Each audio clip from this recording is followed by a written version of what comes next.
All right, I'm going to introduce you to the Reverend Lucinda K. Wilson.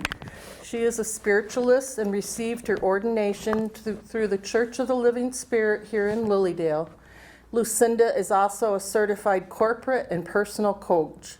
She has served as a past president of the board for a Virginia spiritualist church, as well as serving as a past board member for the International Conservatory of Music in Washington, D.C. She is a classically trained pianist and won numerous awards in her younger years. In addition, she has studied classical guitar and considers music a vital portion of her life. Lucinda has over 20 years of experience in the pharmaceutical industry and has worked with national advocacy organizations, community relations, and public outreach programs. Lucinda resides in Lilydale during the summer months. Let me welcome the Reverend Lucinda K. Wilson.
On. I believe they told me that before I got up here. Is that better? Do I need to do the other part again? Good evening, everyone. Hi. Hello. I am very honored to speak this evening for the first time at Fellowships of the Spirit. I wanted to thank Diane for being the chair this evening, to Joanne Francino for sending a wealth of information on how the services run here, and especially to thank everyone who showed up this evening and came. I appreciate that. My topic this evening is synchronicities. I am week 2 of the topic, so I have been sandwiched in between 2 great slices of bread.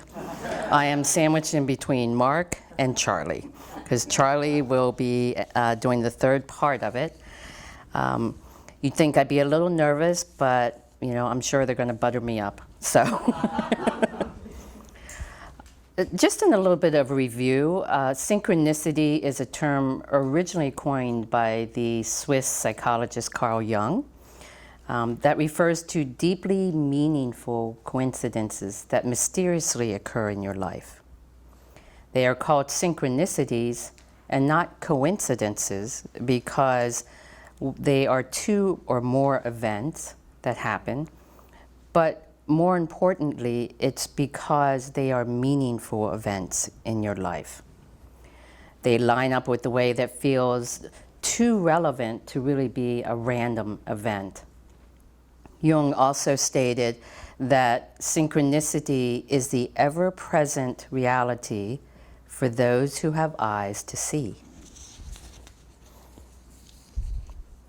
Some examples, and I know that Mark touched on this last week, but some examples are when we see things like repeated numbers. You're looking at your clock and you see 11:11, or you see 12:12, thinking about something and then mysteriously it appears.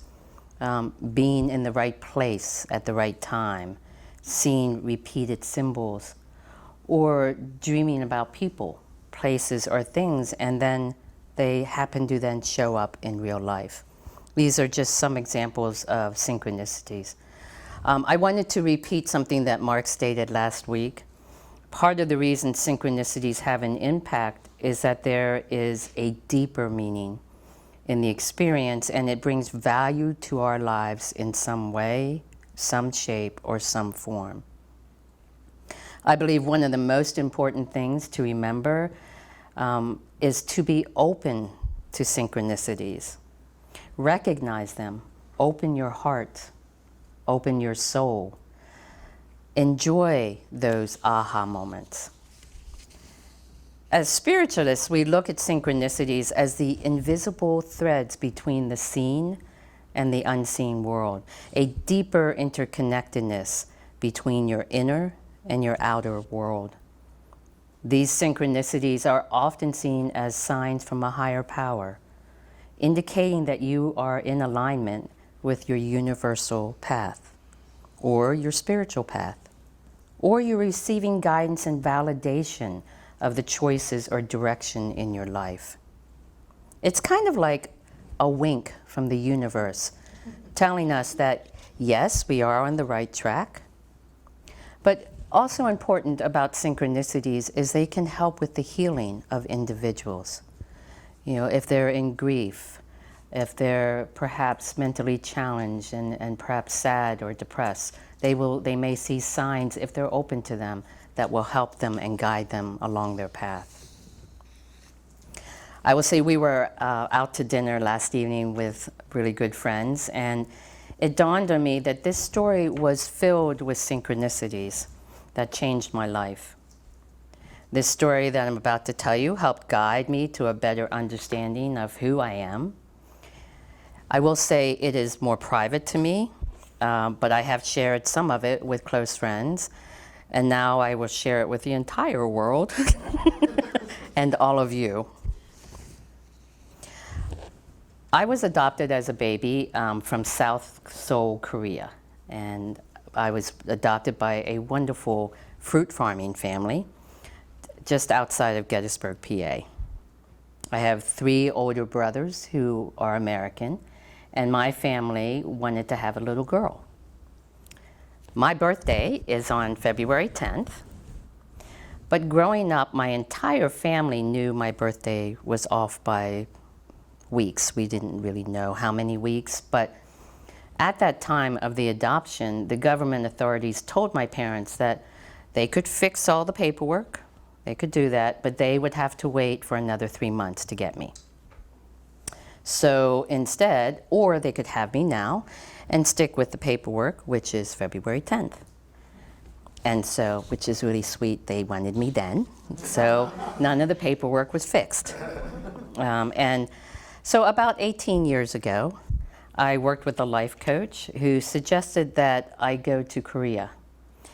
Not really to look for birth parents, because I wasn't in that mindset to do something like that, and nor did I really have a so-called interest in trying to find my biological parents. I had parents.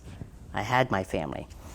But it was suggested to see the culture and the country that I was from and that I was born in. I did leave the corporate world in 2008, and in that same fall, I took a trip to Korea for 7 days. Now, because I did not speak the language, I still do not speak the language, I needed to have a personal translator and a private tour guide. And I will mention that this was in another talk. I never got to take really long vacations when I was in corporate. So following that trip, I came home for a week and went to Europe for over a month, more like 5-6 weeks. And that trip was the same cost as going to Korea for 7 days. And it's mainly because when you have a private tour guide, which is absolutely wonderful, they go by your schedule, it does make a difference in price. But I did have a personal tour guide, and her name was Grace. This was not her Korean name, but it was a lovely name to take on so that Americans could have an easier time. And again, although I did not go with the intent of finding my biological family, I did take my adoption papers with me, at least the ones that I had, in the off chance that they might be able to determine my real birth date. So one of the cities that I had visited was known as Gyeongju, which is the historic land. It is the land, or their national land. This is where all the king's palaces and burial grounds are located. And I will say that as I was on a train from South Seoul to Gyeongju, and we were riding through the mountains, and these mountains reminded me also of where I grew up in Pennsylvania. But as I was riding through the mountains, I kept thinking to myself, I'm wondering if I'm from here. And I do believe that that thought is more likely due to my DNA footprint.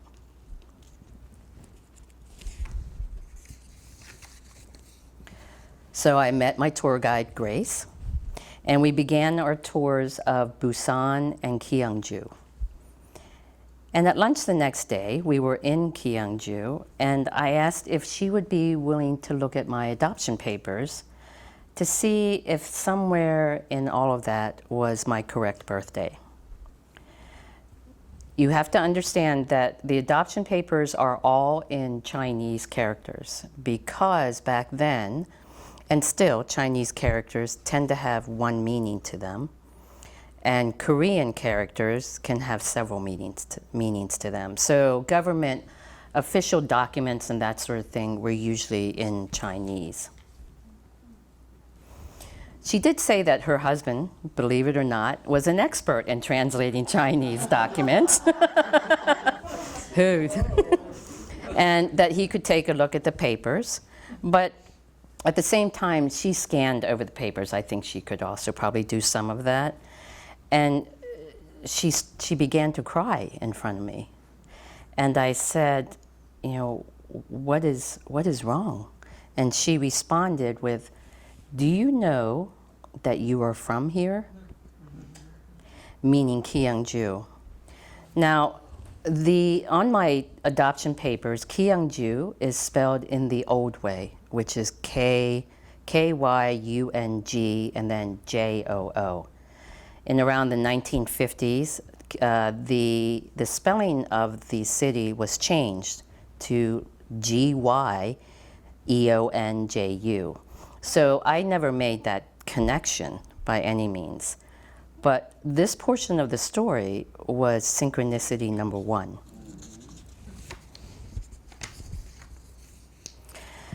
I started coming to Lilydale in the summer of 2008. I met Ann Gaiman briefly at the end of that summer, and as I got to know Ann better, in 2009, I asked in a reading, one of 2 readings. You have to realize it's so funny because a lot of people think that since I worked with Ann for so many years, I had readings all the time. I had 2 readings with Ann, and this was the very first one, and it was primarily for me, kind of centered around my birth date. But I asked if she had any insights about my real birthday. And she thought that it was somewhere in February around the week of the 20s. In addition, she described to me where she thought that my birth mother was living. And I will tell you, almost with everything in my fiber, that I swear I was within walking distance of where my mother was living when I was in Korea, because we talked about, it still to this day gives me chills, because we talked about the landscaping, the road, the wooden shack that was there that was like kind of like a, you know, outdoor mall in their terms, but you know, very few things. So in that same summer, we had a lot of fun, and on another occasion, I remember reading tea leaves with Ann and Gretchen Clark at the table. And Ann said that I should talk to my mother. And I said, well, you have to realize that my mother passed into spirit in the year 2000. I should talk to my mother about my adoption and that she would have more information. And of course my response, this is like my second summer up in Lilydale, of course my response was, isn't that your area of expertise? So that was synchronicity number 2, telling me that my mother had more information. So about 2 years later, I was invited to a women's weekend by a friend at the local church in Virginia. It was this great cabin in the Shenandoah Valley.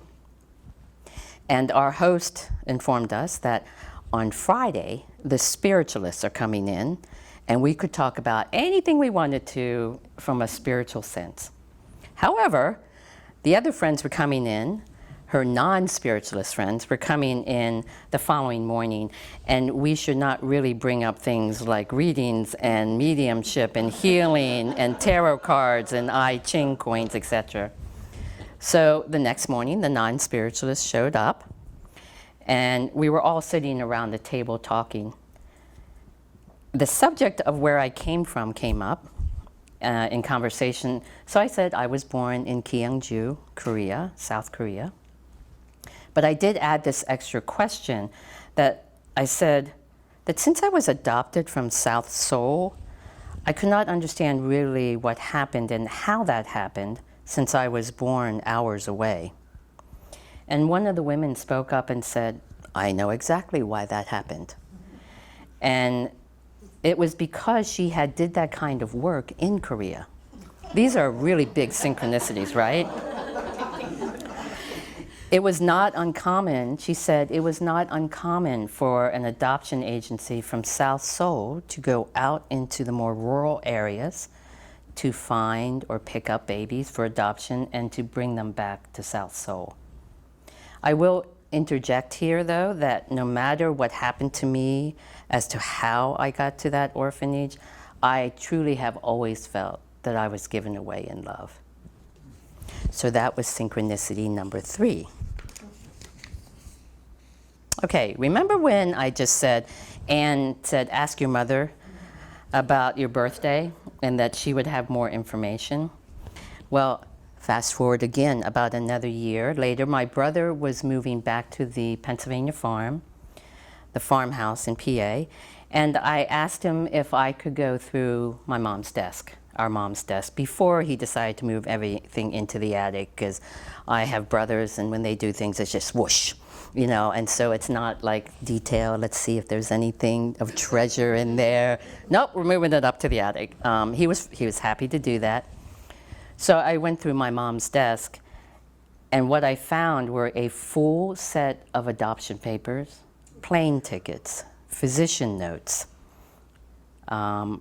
pictures, letters that I had never seen before. I had in my possession before that point some of the, like 1 or 2 documents.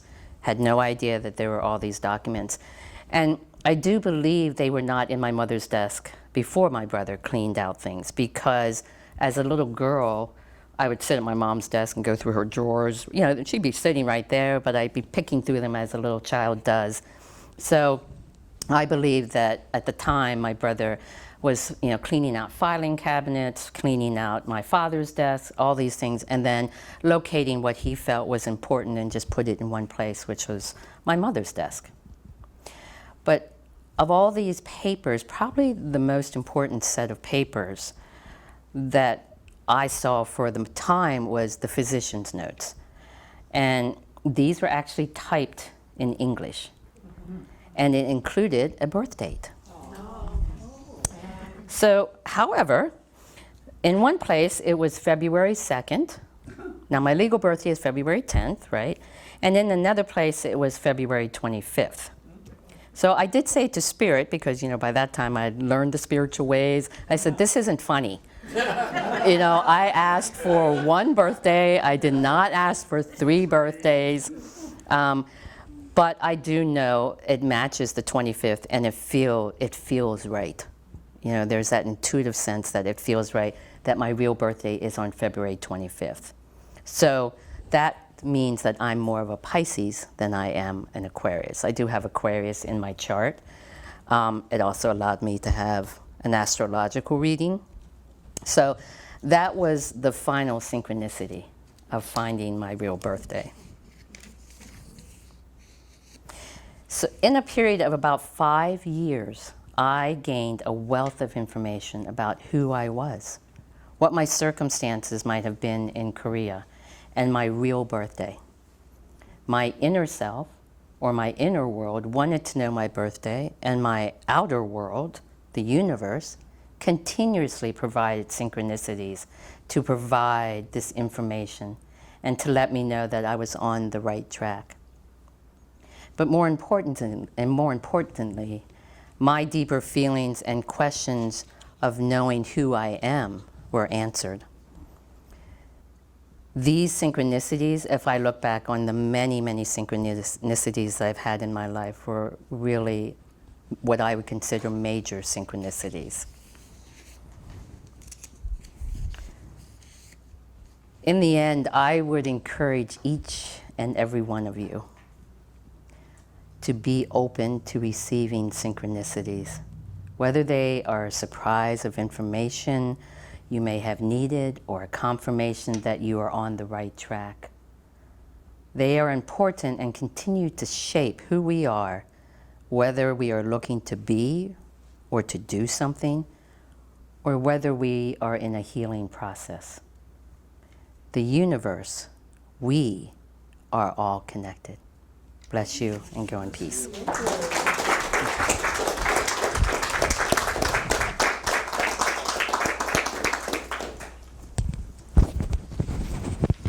Thank you, Lucinda. Let's just take a moment to reflect